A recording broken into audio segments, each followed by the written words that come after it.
We often think of a cage as a physical thing, iron bars, a locked door. But the most inescapable prisons are the ones we cannot see. They are built from the quiet words of control, the suffocating weight of expectations, and the slow, methodical erosion of the self. Tonight, we tell the story of Eleanor Vance, a young woman who married into a life of privilege and found herself in a psychological cage, guarded by a mother-in-law whose love for her son was a possessive, destructive force.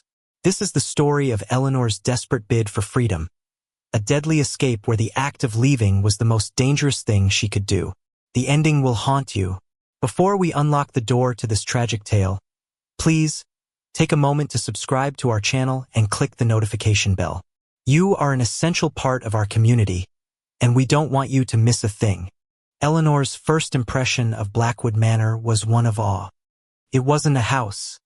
It was a statement, a sprawling stone edifice from a bygone century.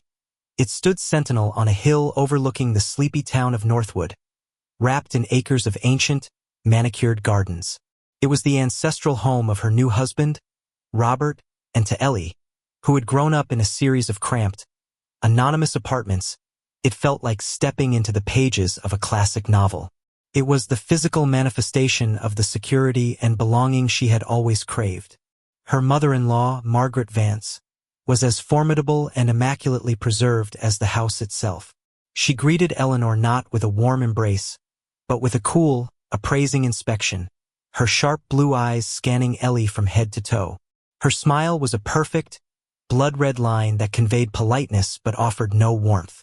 "Eleanor," she said, her voice a low, cultured melody. "We are so pleased Robert has finally found someone to settle with. Welcome to your new home."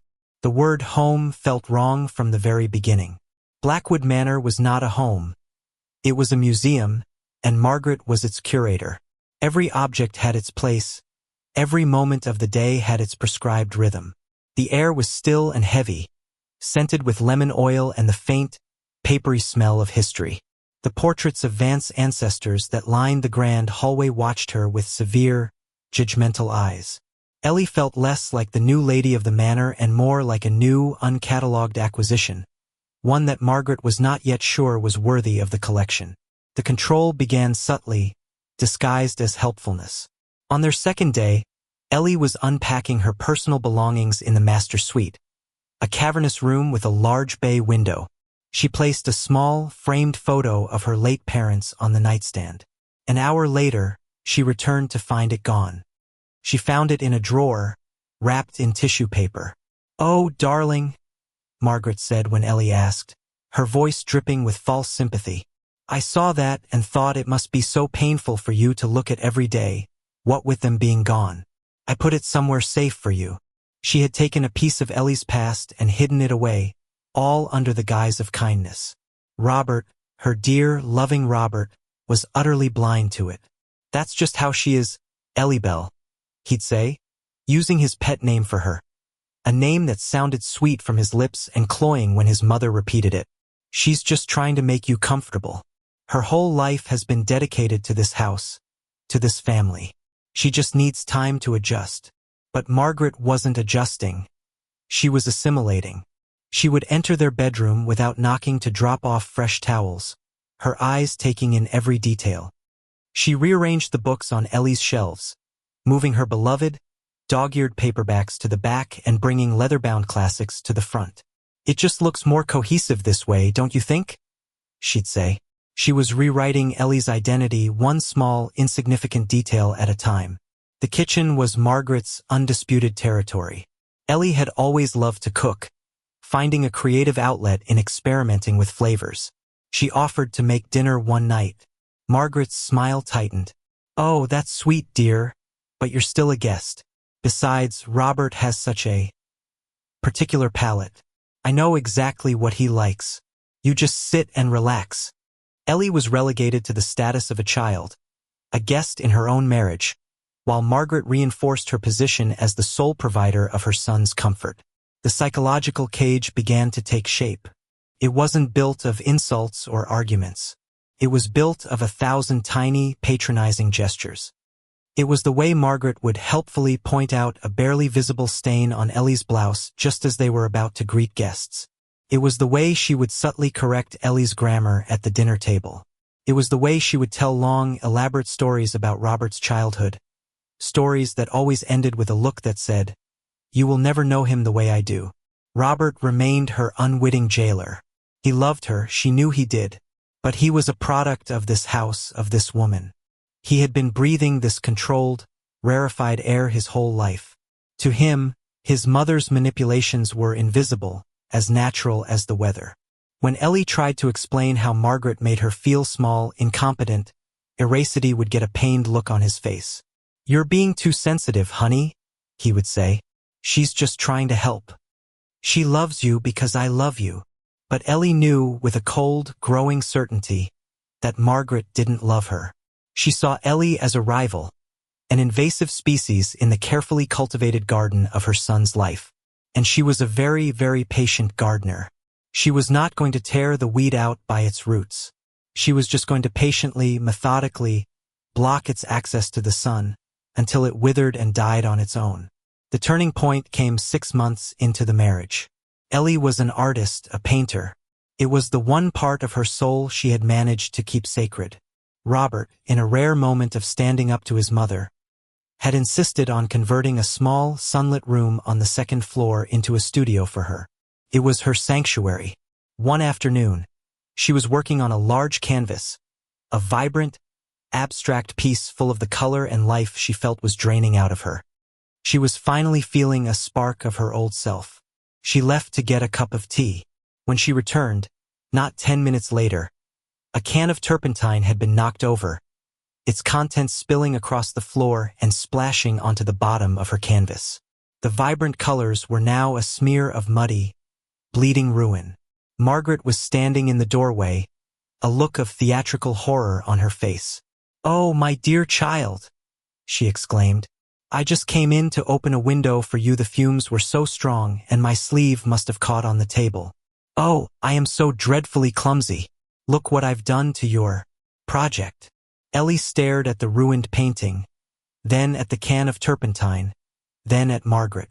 There was not a single drop on Margaret's pristine silk blouse. Her sleeve hadn't caught on anything. The act had been deliberate. It was a message, sent with devastating clarity. There is no part of this house, no part of this life, no part of yourself that I cannot touch. Nothing is sacred. Nothing is yours. She looked into her mother-in-law's eyes, and for the first time, she saw past the mask of polite society. She saw a cold, possessive, and utterly ruthless will. This wasn't a struggle for household dominance. It was a battle for her very existence. And it was a battle she was losing. That night, as she lay in bed next to her sleeping husband, the smell of turpentine clinging to her clothes, she made a quiet, desperate decision. She couldn't win. She couldn't fight. She could only run. She had to escape Blackwood Manor, or there would be nothing left of her to save. The decision to escape solidified in Ellie's mind, changing from a desperate fantasy into a concrete, terrifying necessity. But the act of leaving was not as simple as packing a bag and walking out the door. The walls of her gilded cage were not physical. They were psychological, and they were closing in with a suffocating, deliberate slowness. After the accident with her painting, the dynamic in the house shifted. Ellie, in her grief and anger, had confronted Robert with the truth. "She did it on purpose, Robert. Don't you see? She's trying to erase me." Robert, caught between the two most important women in his life, had reacted with weary frustration. He had a tense, private conversation with his mother. The result was not what Ellie had hoped for. Margaret, a master strategist, had turned the situation to her advantage. She had apologized to Ellie with tears in her eyes, portraying herself as a well-meaning, clumsy old woman who had accidentally destroyed something precious and was now being cruelly accused. She made Robert feel guilty for his wife's outburst and protective of his fragile mother. From then on, Ellie was branded as sensitive and emotional. Her moments of legitimate frustration or sadness were treated as symptoms of an unstable disposition. Margaret's control became even more pervasive, now disguised as concern for Ellie's well-being. "You seem tired, dear," she would say, her voice full of solicitude. "Perhaps you should lie down. Don't worry about a thing. I'll handle everything. I saw you didn't touch your breakfast, Eleanor. Is your stomach bothering you again? I have some calming herbs that will settle it." She was being pathologized, her identity as a capable adult slowly being chipped away until all that was left was a problem for Margaret and Robert to manage. She was being turned into a patient in her own home. Her attempts to connect with the outside world were systematically thwarted. She made a friend in town, a woman named Sarah who ran the local bookstore. They met for coffee a few times, and for the first time in months, Ellie felt a spark of normal human connection. The next week, when Ellie called to make plans, Sarah was suddenly distant and cool, full of vague excuses.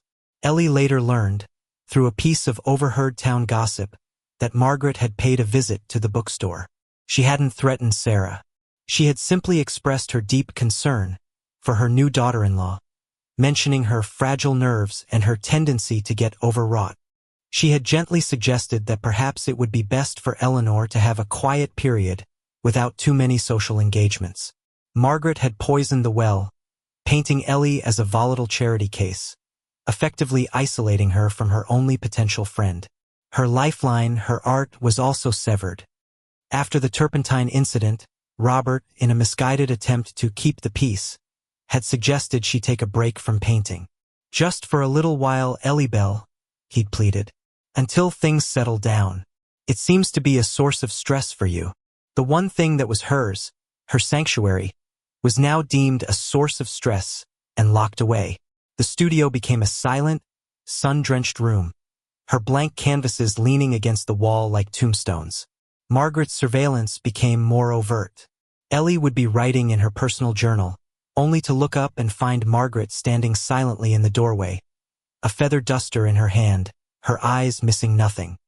She would end a phone call with her only living relative, a distant cousin, and Margaret would immediately ask, "Is everything all right, dear? You sounded a bit tense." She was a warden who never slept, her control absolute and inescapable. The deepest cut, the one that severed Ellie's last hope of reaching her husband, came during a heated argument about their future. Ellie had tentatively suggested they look for their own place, a small house closer to the city where she could perhaps teach an art class.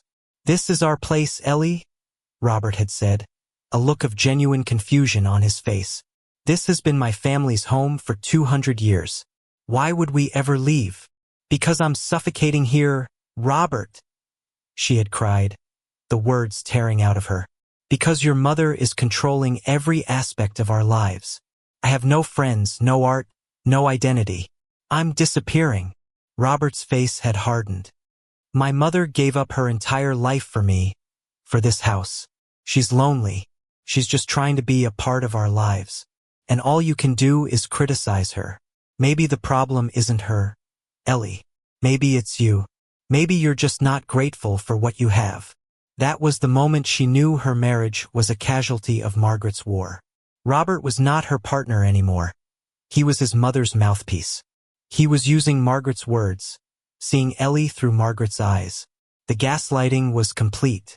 She was no longer just a prisoner in the house. She was a prisoner in her marriage, her own husband convinced she was the source of all their problems. The realization was both devastating and strangely liberating. She no longer had anything to lose. There was no marriage to save, no husband to win back. There was only her own sanity. The plan to escape was no longer a vague idea. It was the only thing keeping her afloat. She began to see Margaret not as a person, but as a system, a complex machine of control that needed to be studied and understood in order to be defeated. She started observing her mother-in-law's routines with a cold, detached focus. She learned that Margaret always took a long, deep nap between 2 and 4 in the afternoon.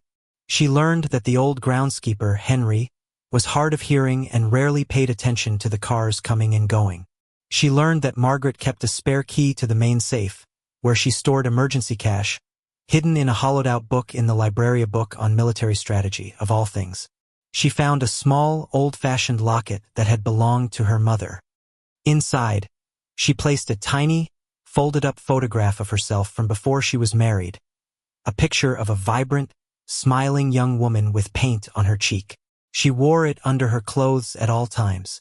It was a secret, constant reminder of the person she was fighting to become again. The final piece of her resolve fell into place when she found a box of old photo albums in the attic. She was looking for pictures of Robert as a child, hoping to find a glimpse of the man she had fallen in love with. Instead, she found a different story. She found pictures of Robert's father, a handsome but sad-eyed man who appeared less and less frequently in the photos as the years went on, until he disappeared entirely around the time Robert was 10. Officially, he had died of a heart attack. But in the photos, Ellie saw the same pattern she was now living. In the early pictures, he looked happy. In the later ones, he looked tired, worn down, his smile gone. He looked like a man who was slowly being erased. And in every photo, Margaret stood beside him, her smile the same perfect, unchanging, blood-red line. Ellie closed the album, a cold, terrible understanding dawning on her. She was not the first prisoner of Blackwood Manor. She was just the latest, and she knew, with a certainty that chilled her to the bone, that if she did not escape, her fate would be the same as the sad-eyed man in the photographs. She would not just be controlled. She would be consumed, until all that was left of her was a faded picture in a forgotten album. The walls were no longer just closing in. They were beginning to crush her. The shift in Eleanor's demeanor was so subtle that at first, no one noticed. The desperate, pleading arguments with Robert ceased. The quiet, simmering resentment she directed at Margaret was replaced by a placid, almost vacant compliance. She became the perfect daughter-in-law Margaret had always wanted. Quiet, agreeable, and seemingly without a will of her own. She helped Margaret in the garden. She sat through the long, monotonous evenings listening to family stories without complaint, and she offered no opinions of her own. To Margaret and Robert, it was a victory. They believed she had finally accepted her place, that her difficult phase had passed. They saw her compliance as a sign of surrender. They were wrong. It was a strategy. Ellie was no longer fighting the system. She was hiding within it, using her newfound invisibility to plot her escape. Every nod of agreement, every placid smile was a lie, a piece of camouflage that allowed her to work on her secret blueprint for freedom. Her days were now a meticulous, nerve-wracking exercise in espionage. While Margaret was taking her afternoon nap, Ellie would spring into a silent, frantic flurry of activity. The house, once her prison, became her chessboard. Her first objective was money. Margaret controlled all the finances, giving Ellie a small weekly allowance for personal items, a sum so meager it was insulting. But Ellie had seen the safe in Robert's study, a place where Margaret kept a substantial amount of cash for household emergencies. Using the knowledge gleaned from her observations, Ellie found the spare key in the hollowed-out copy of The Art of War. Her hands trembled so violently she could barely fit the key in the lock. The safe swung open with a soft, expensive click. Inside were stacks of $100 bills. She took only a small amount each day, just 2 or 3 bills, and meticulously rearranged the remaining stacks so the loss would not be immediately obvious. She hid the cash in a small, waterproof bag tucked into the lining of an old suitcase in the back of her closet. Each bill felt like a small, tangible piece of her future. Next, she needed a destination. She couldn't just run. She had to run to somewhere. Using the pretense of researching new recipes online, an activity Margaret approved of, she would spend hours on the library computer, her one portal to the outside world, clearing her browser history with obsessive care after each session. She researched women's shelters, anonymous housing programs, and job opportunities in cities hundreds of miles away. She chose a city on the opposite coast, a place where no one would know the Vance name, a place where she could disappear and start over. She memorized bus routes, the addresses of social services offices, and the names of potential contacts. The most difficult part was creating a go bag, a small, discreet collection of essentials she could grab at a moment's notice. She couldn't just pack a suitcase. Margaret would notice immediately, so she began a slow, careful process of smuggling items. She would take a spare toothbrush and a travel-sized tube of toothpaste and hide them in the waterproof bag. She purchased a cheap, prepaid burner phone with a wad of her stolen cash during a rare, supervised trip to the town pharmacy, hiding it at the bottom of a box of tampons, a place she knew Margaret would never look. One by one, she gathered the pieces of her escape. A change of clothes, a small first aid kit, a protein bar, and the locket containing the photograph of her former self. The bag, hidden in plain sight in her closet, became a secret, sacred object, a promise of a life that was still possible. Living a double life was an exhausting, high-wire act. There were dozens of close calls. One afternoon, Margaret woke up from her nap early and walked into the study just as Ellie was closing the safe. Ellie managed to slip the key into her pocket and pretend she was just admiring Robert's collection of antique maps, her heart hammering so loudly she was sure the whole house could hear it. Another time, Robert, in a fit of tidying, decided to clean out their shared closet. He picked up the very suitcase where her go-bag was hidden. "We never used this old thing," he said. "Maybe we should donate it." Ellie had to invent a story about it having sentimental value. Her voice strained, until he finally shrugged and put it back. The constant fear and deception took a toll. She lost weight and dark circles formed under her eyes. But Margaret and Robert interpreted these physical signs not as stress, but as proof of her continuing fragility, which only reinforced their belief that their control over her was justified. The plan was nearly complete. She had money, a destination, and her go-bag was ready. She just needed one more thing, her personal documents. Her passport, birth certificate, and social security card were kept in Margaret's personal safe, a smaller, more secure one hidden behind a portrait in the main library. Ellie had no idea how to open it. Her opportunity came in a way she never expected. The town was preparing for its annual Founders' Day Gala, the biggest social event of the year. Margaret, as the head of the Historical Society, was in charge. A week before the event, she was in a frantic state of organization.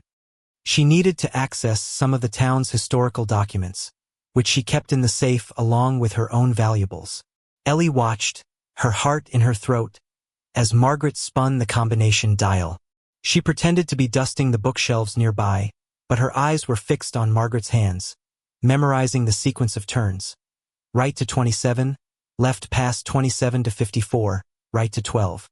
She repeated the numbers over and over in her head, a mantra of liberation. 27-54-12. 27-54-12. The night before the gala, the house was quiet. Margaret and Robert, exhausted from the preparations, had retired to bed early. This was her chance. She slipped down to the library, the sequence of numbers a frantic pulse in her mind. The house was dark and silent, every creak of the floorboards a cannon shot in the stillness. She swung the heavy portrait of Robert's great-grandfather aside, revealing the cold, steel face of the safe. Her hands, slick with sweat, fumbled with the dial. She took a deep breath and began the sequence. Right to 27. Left past 27 to 54. Right to 12. She held her breath and turned the handle. With a soft, satisfying thunk, the heavy door swung open. Inside, she saw stacks of jewelry boxes, property deeds, and a large manila envelope containing her documents. She grabbed the envelope, her fingers closing around it like a lifeline. She was about to close the safe when her eyes fell upon another, smaller envelope tucked in the back. It was old and yellowed, with a single word written on it in Margaret's severe script. Robert Sr. She knew she shouldn't. She knew she was running out of time, but she couldn't stop herself. She opened it. Inside was not a birth certificate or a will. It was a coroner's report. She scanned the document, her blood turning to ice. The official cause of death was listed as a heart attack. But on the second page was a handwritten addendum from the coroner, a man she recognized as a close friend of the Vance family. It was brief and cryptic. Toxicology screen shows elevated, though not conclusive, levels of oleandrin, consistent with ingestion of oleander plant material. Given the circumstances and family's request for privacy, Cause of death will be recorded as per the initial finding. Case closed. Oleander, a common garden plant, and a potent, deadly cardiac poison. Ellie stared at the paper, the final, horrific piece of the puzzle clicking into place. Robert's father hadn't just been erased psychologically. Margaret had murdered him. She had poisoned him slowly and methodically, and had used her family's power and influence to cover it up. She was not married to the son of a controlling woman. She was married to the son of a murderer, and she was sleeping under that murderer's roof. Her escape was no longer just about saving her sanity. It was about saving her life. The coroner's report was a lit match dropped on a trail of gunpowder. The quiet, simmering fear that had been Ellie's constant companion exploded into raw, primal terror. She was no longer just escaping a psychological prison. She was fleeing a killer. Every shadow in the house now held a terrifying new menace. Every creak of the floorboards sounded like a footstep behind her. The knowledge of what Margaret was capable of changed everything. She set the date for her escape, the night of the Founders' Day Gala. It was perfect. Margaret and Robert would be out of the house for hours, consumed by their social duties. The staff would be given the night off. The house would be empty. The day of the gala was the longest, most nerve-wracking day of Ellie's life. She moved through the hours in a fog of forced calm, her mind a frantic, screaming chaos. She helped Margaret lay out her gown. She adjusted Robert's bow tie, her fingers trembling so slightly he didn't notice. She smiled and wished them a wonderful evening as they swept out the door, their car crunching on the gravel driveway and disappearing into the twilight. "Don't wait up for us, darling," Margaret had said as she left, her smile like a slash of a knife. "We'll be very late." The moment the sound of their car faded, the house was plunged into a deafening silence. It was time. Ellie moved with a swift, practiced efficiency born of weeks of planning. She changed out of her dress and into a pair of plain, dark jeans and a sweater. She pulled the suitcase from the closet, her go-bag ready. She double-checked the contents. The cash, the burner phone, her documents, the locket. Everything was there. Her plan was simple. She would take her own car, a small, practical sedan that Margaret despised and was therefore rarely used. She would drive to a bus station in a city 2 hours away, a place where no one would be looking for her.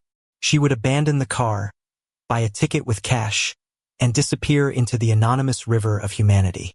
She slipped down the grand staircase, her sneakers silent on the thick runner. The portraits of the Vance ancestors seemed to watch her, their painted eyes following her descent. The air in the house felt heavy, charged with a malevolent energy, as if the building itself knew she was betraying it. She reached the mudroom where the car keys were kept. She grabbed her key from the hook. As her fingers closed around the cold metal, she heard a sound that made her blood freeze. A soft, rhythmic scratching sound coming from the kitchen. Her heart leaped into her throat. The staff was supposed to be gone. Had someone stayed behind? She peered around the corner into the darkened kitchen. In the faint moonlight filtering through the window, she saw the source of the sound. It was Margaret's old, arthritic dog, Winston, scratching at the door of the walk-in pantry. The dog let out a low, mournful whine. Ellie's mind raced. Why would the dog be so desperate to get into the pantry?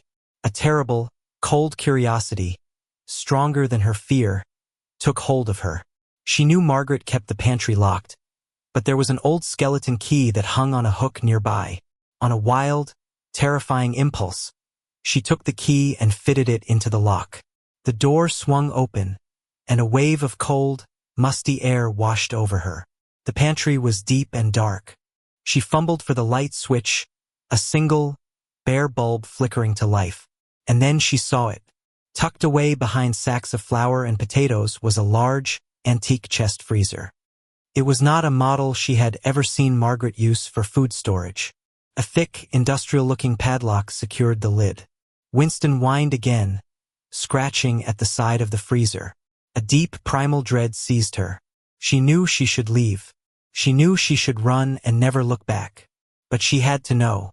She looked around the pantry and saw a heavy crowbar hanging with other old tools. Her hands shaking, She wedged the crowbar under the padlock and heaved with all her might. The metal groaned in protest, then snapped with a loud crack that echoed in the silent house. She lifted the heavy lid of the freezer. A cloud of icy vapor billowed out. She peered inside, and then she screamed. It was a raw, guttural sound of pure, undiluted horror. The freezer was not filled with food.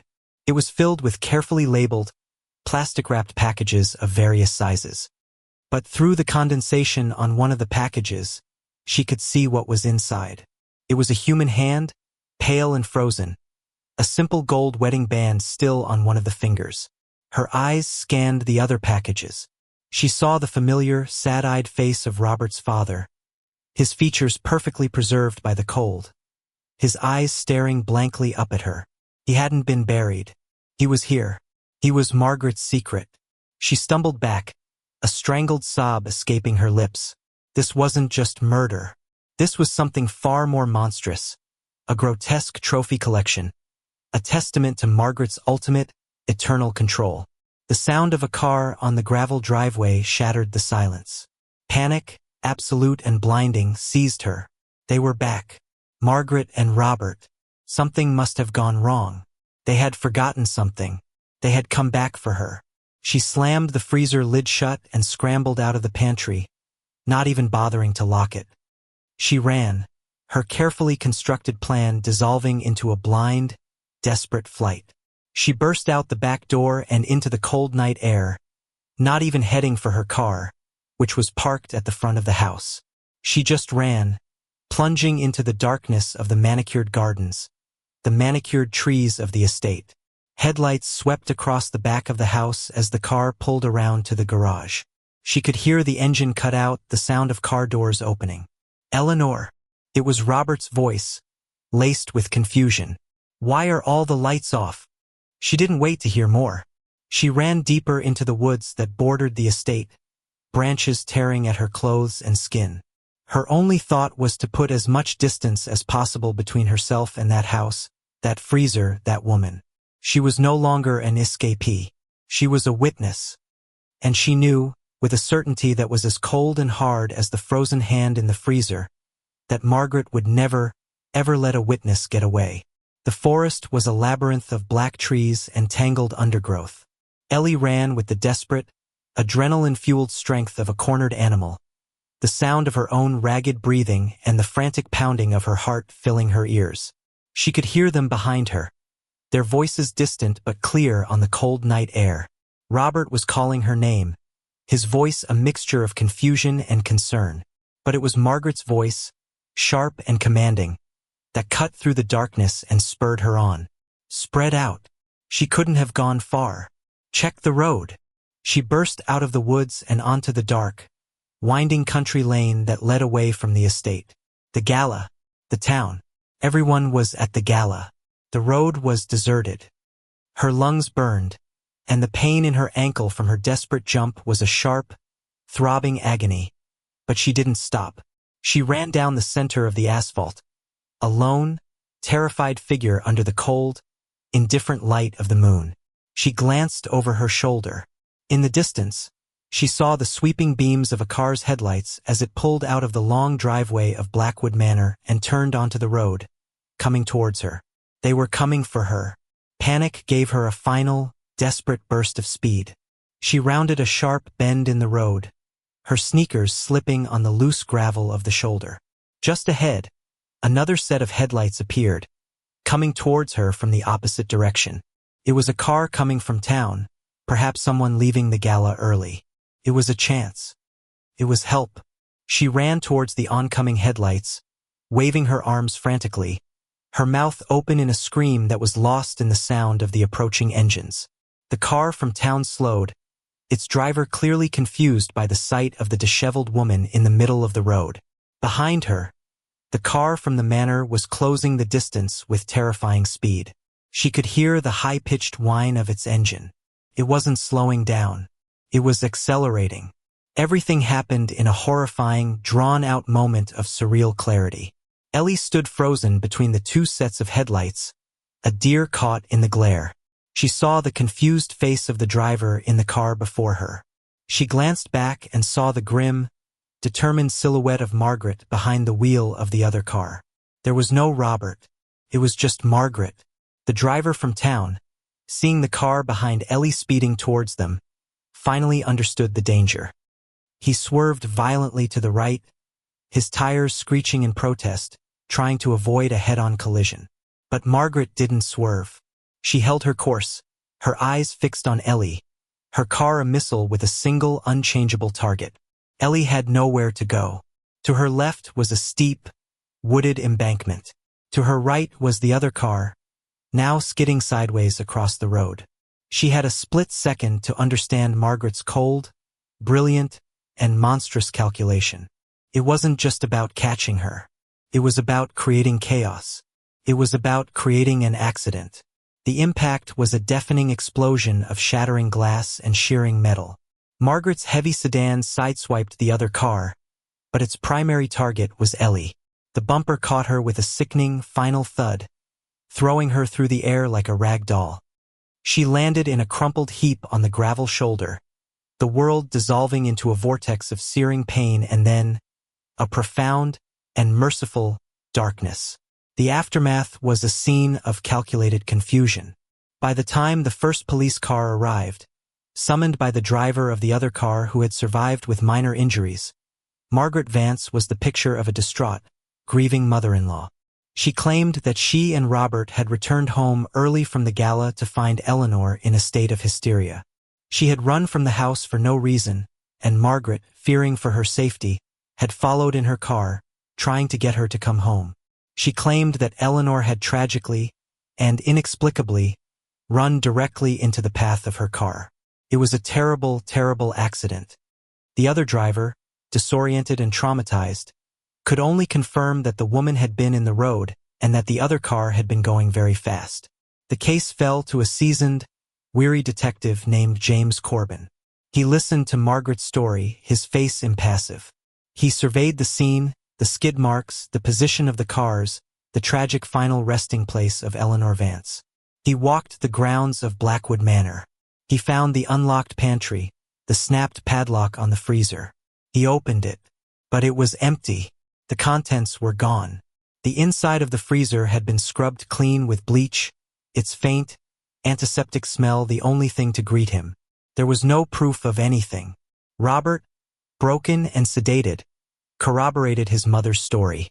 He told the detective that his wife had been unwell for months, prone to emotional outbursts and paranoia. He truly believed it. He believed his wife's instability had led to her tragic death. He clung to his mother, the only stable thing left in his shattered world.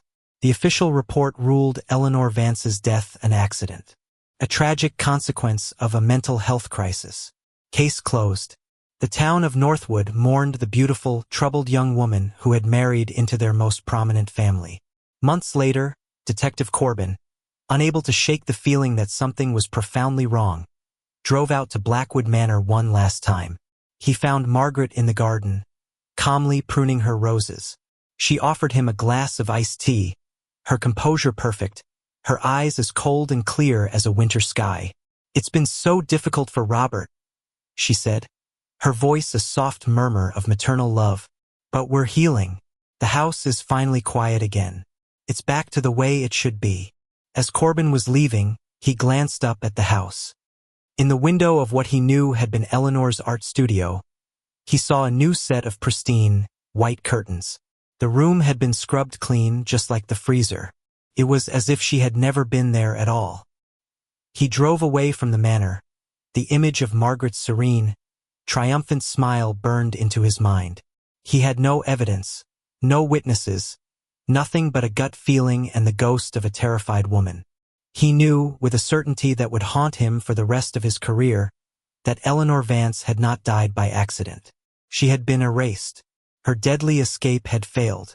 She had flown from her gilded cage, only to be struck down at the gate by its keeper, her final, desperate bid for freedom becoming the perfect, tragic ending to her captor's story.